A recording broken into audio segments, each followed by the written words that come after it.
Brought to you by Nova शुद्ध घी। जब जब खाए दिल खुश हो जाए, सदियों का नोवा शुद्ध देसी घी, सपना स्वस्थ भारत का। I love घी। कौन सा गुरु रात को 12 बजे अपनी शिष्या को इस तरह की चैट करके मैसेज देता है, ये समझ नहीं आया। जिन बेटियों के साथ ऐसा हुआ था उनको दबाया जा रहा था। जहां हमारे देश में गुरु का दर्जा भगवान से भी ऊपर माना गया, वहीं कुछ ऐसे मामले सामने आए हैं हरियाणा में, जहां गुरु और शिष्य की परंपरा को तार तार कर दिया गया है। इस मामले में बातचीत करने के लिए हमारे साथ हरियाणा महिला आयोग की चेयरपर्सन है रेणु भाटिया। बात करते हैं उनसे कि किस तरह के मामले हैं, क्या क्या आरोप हैं और उन पर अभी तक क्या कार्रवाई हुई है। मैम, सबसे पहले उज्जैन का मामले की बात करते हैं, जिसमें 3 प्रोफेसर्स के ऊपर आरोप लगे हैं, संगीन आरोप हैं। आप बता दीजिए क्या है। देखिए, इससे शर्मनाक कोई बात नहीं हो सकती। जैसे आपने कहा कि गुरु का दर्जा परमात्मा की तरह होता है, और वही एक हम जब हमेशा बात करते हैं कि पहला गुरु कौन, माँ, पहला गुरु शब्द का इस्तेमाल करते हैं, और वही गुरु जो अब आप पैरों पे चलना सीखते हैं और आप उसी गुरु के पास जाते हैं। परंतु वही गुरु जब हैवानियत की बात करें तो इससे शर्मनाक कोई बात नहीं। जींद का भी मामला इसी तरह का जब सामने आया तो पीड़ा हुई कि बेटियां कहाँ पढ़ने जाएं। बेटियों को आज़ादी के नाम पर, बेटियों को शिक्षा के नाम पर, बेटी बचाओ के नाम पर हम कहाँ जा रहे हैं। और ये गुरु उन बेटियों को पढ़ाने के बदले उनसे क्या प्रश्न कर रहे हैं, क्या चैट कर रहे हैं। कौन सा गुरु रात को 12 बजे अपनी शिष्या को इस तरह की चैट करके मैसेज देता है, ये समझ नहीं आया। बहुत लड़कियों ने तरह तरह की बातें जब बताई तो बहुत पीड़ा हुई। मैं स्वयं गई और 24 घंटे का अल्टीमेटम हमने यूनिवर्सिटी में भी और पुलिस को भी दिया कि इनके खिलाफ हमारे पास ये सबूत आ गए हैं, इनके आधार पर आप कार्रवाई करें और 24 आवर्स के अंदर हमें FIR दर्ज चाहिए, अरेस्ट चाहिए। लेकिन उनके इतने एक्सक्यूजेस थी जिन लोगों से भी हम प्रश्न करते थे। At the end of the day हमने तीनों प्रोफेसर्स को खुद बुलाया, गेस्ट हाउस में रुकी थी। उनसे जब मैंने बातचीत की, उनकी जो बातें थी एकदम झूठी, एकदम पकी हुई खिचड़ी की तरह बातें बनाई थी उन्होंने। परंतु हमने जब उनको सबूत दिए तो वो आगे बात कर नहीं पाए। उसी समय हमने FIR दर्ज कराई और उनको अरेस्ट कराने के आदेश दिए। जब ये शिकायत आई तो आपने भी अपनी तरफ से एक कार्रवाई की थी, अपनी तरफ से एक जांच की थी, वो किस तरह से की थी, आप थोड़ा बता दीजिए। देखिए, हमने जिन बेटियों के साथ ऐसा हुआ था उनको दबाया जा रहा था। कुछ लोगों के, लोकल लोगों के माध्यम से हमने उन बच्चियों को साइलेंटली बुलाया, अपनी गाड़ी में ही बुलाया और हमने उनसे बैठकर बातचीत की। सारी बात उन्होंने बताई हमें। और इससे शर्मनाक कोई बात नहीं हो सकती कि एक नहीं, दो नहीं, 3 प्रोफेसर्स अलग अलग विषयों के अलग अलग समय में जब आते हैं और इस तरह की हरकतें और बातचीत करते हैं, ऐसे प्रोफेसर्स को पूरे हिंदुस्तान में कहीं पर नहीं रखा जाना चाहिए, क्योंकि यहाँ से सस्पेंड होके कहीं जाएंगे तो दूसरी जगह कचरा करेंगे। और इनमें से एक का हमें ये भी पता लगा कि वो पहले कोई इंडस स्कूल नाम से कहीं पर काम करता था, वहाँ पर भी कुछ खिचड़ी मचा के आया था। तो मैम, जब इस तरह के मामले जैसे सामने आते हैं तो क्या वेरिफिकेशन नहीं होता कि भाई पहले आपका कैरेक्टर सर्टिफिकेट या बाकी जो थाने से रिपोर्ट। देखिए, इसी तरह की बातें सामने चर्चा में भी आई। वाइस चांसलर ने भी अपना इसी तरह का बयान भी दिया कि हम प्रयास तो करते हैं कि सभी हम उस तरह के लोग लें जो क्वालिफाइड हों, जिनका चरित्र और कार्य करने की शैली प्रभावशाली हो।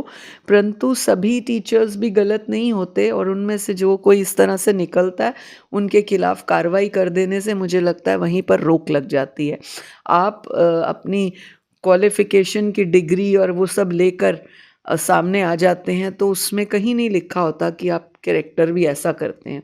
बट जब इस तरह से आप कर देते हैं तो आप अपने ऊपर एक चरित्रहीन की, कैरेक्टरलेस की मोहर लगा देते हैं। अच्छा मैम, एक और मामला भी था जिसमें फतेहाबाद में काफ़ी पीटा गया एक बच्ची को। जी, उस पर भी हम लोगों ने कार्रवाई की, उस प्रिंसिपल को बंद किया, उसके खिलाफ FIR दर्ज हुई। और अब हम शिक्षा मंत्रालय को लिख रहे हैं, एजुकेशन मिनिस्ट्री को, कि ये स्कूल 10वीं तक अप्रूव्ड है, ये 12वीं 11वीं कैसे चल रही है, क्योंकि ये जो मारपीट हुई ये 11वीं 12वीं की बच्चियों से हुई। इस तरह से मारपीट करना, कितना भी लड़की की गलती हो, जो बात सामने आई कि वो फ़ोन लेकर आई थी, ठीक है, वो फ़ोन लेकर आई थी, आप उसका फ़ोन लेकर रख लें और उसके पेरेंट्स को बुला लें। आप उसके बाल खींच के, कपड़े फाड़ने के तौर पे ऐसे खींच खींच के कर रहे हैं। बाद में तो गहराई से जब पूछताछ की तो पता लगा कि वो बैड टच भी करता था गर्ल्स को, तो हमने उसके खिलाफ कार्रवाई की। अच्छा मैम, एक तीसरा मामला और भी सामने आया है गुड़गांव का, जहां एक लड़की ने महिला आयोग से गुहार लगाई थी कि वो लव मैरिज करना चाहती है और उसके जो पेरेंट्स हैं वो उसके अगेंस्ट हैं। ये भी एक बड़ा विचित्र मामला है आजकल जो बच्चियों का सामने आ रहा है। ये एक नहीं, कई इस तरह के मामले आए हैं कि बच्चियां अपनी पसंद से शादी करना चाहते हैं पर माता पिता ने कोई और देख लिया होता है। यहाँ दोनों तरह की बातें हैं। अगर बच्ची मैच्योर है तो निश्चित तौर पर वो अपनी पसंद से शादी कर सकती है, अपना जीवन साथी खुद चुन सकती है। परंतु अगर हम संस्कारों की और जड़ों की बात देखें तो यदि हम बच्चियों को ये काउंसल करें, कन्विंस करें कि वो अपनी पसंद का लड़का माता पिता को बताकर राजीनामे से शादी करे, तो वो एक सभ्य तरीका भी हो जाएगा और पसंद का विवाह भी हो जाएगा। यही चीज़ ज़िद से कि माता पिता नहीं करने देंगे, या बच्चे कई बार बाद में बताते हैं, बहुत सारे डिफरेंट तरीके की बातें आती हैं। उससे क्या होता है, एक मेस क्रिएट होता है। ना संस्कृति रहती है, ना संस्कार रहते हैं, ना आपका प्यार रहता है। आप फिर पुलिस, थाने, चौकी ये चक्कर लगाते हैं, आप महिला आयोग में आते हैं, आप प्रोटेक्शन मांगते हैं, अपने माता पिता के खिलाफ प्रोटेक्शन मांगते हैं, जो संस्कारों का हनन है। जिन माता पिता ने आपको 20-22 साल पाल के बड़ा किया, आप एक बच्चा 4 दिन अगर कोई रखने के लिए तैयार हो तो आप उससे पूछें, व्यक्ति से या महिला से, कि कितना डिफ़िकल्ट है एक बच्चे को 4 दिन गोद में भी रखना, उसका भोजन, उसका टॉयलेट, ये सारी चीज़ों को देखना। और 20 वर्षों तक जिस माँ बाप ने अपने बच्चे को पाला होता है, उन्होंने कितना संघर्ष किया होता है एक एक चीज़ के लिए।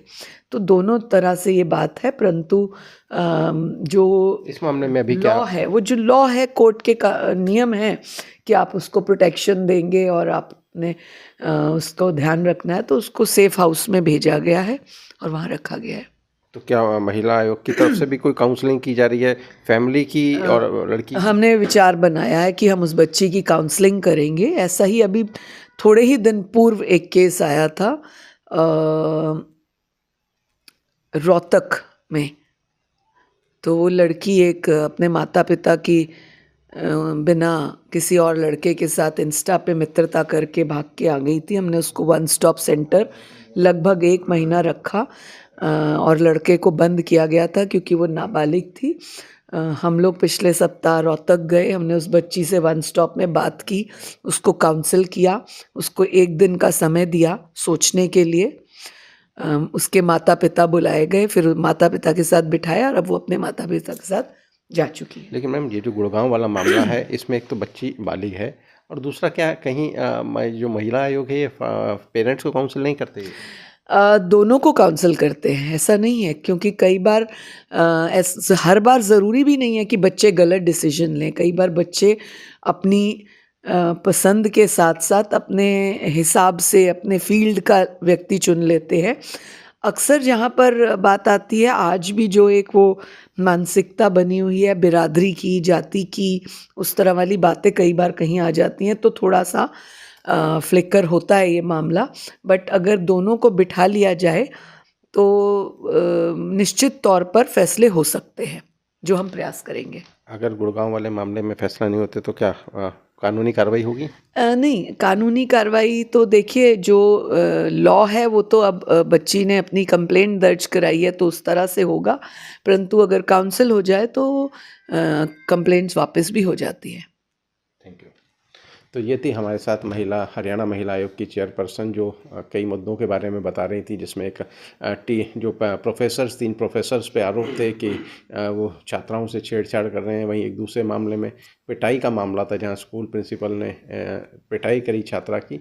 और तीसरा मामला जो है गुड़गांव में एक लव मैरिज के अगेंस्ट जो पेरेंट्स अरेंज मैरिज कर रहे थे और उसके बाद पुलिस को और महिला आयोग को इसमें गुहार लगाई गई, जिसके बाद अब महिला जो लड़की है उसको सेफ हाउस में रखा है और जो महिला आयोग है वो काउंसलिंग करने की बात कर रहा है, न केवल छात्रा के उस बच्ची की बल्कि उनके पेरेंट्स की भी। अब देखना होगा कि क्या ये मामला सुलझेगा या जिस तरह से अभी कानूनी प्रक्रिया शुरू हो गई है या उस हिसाब से कानून के तहत कार्रवाई होगी। सचिन गौड़, फरीदाबाद।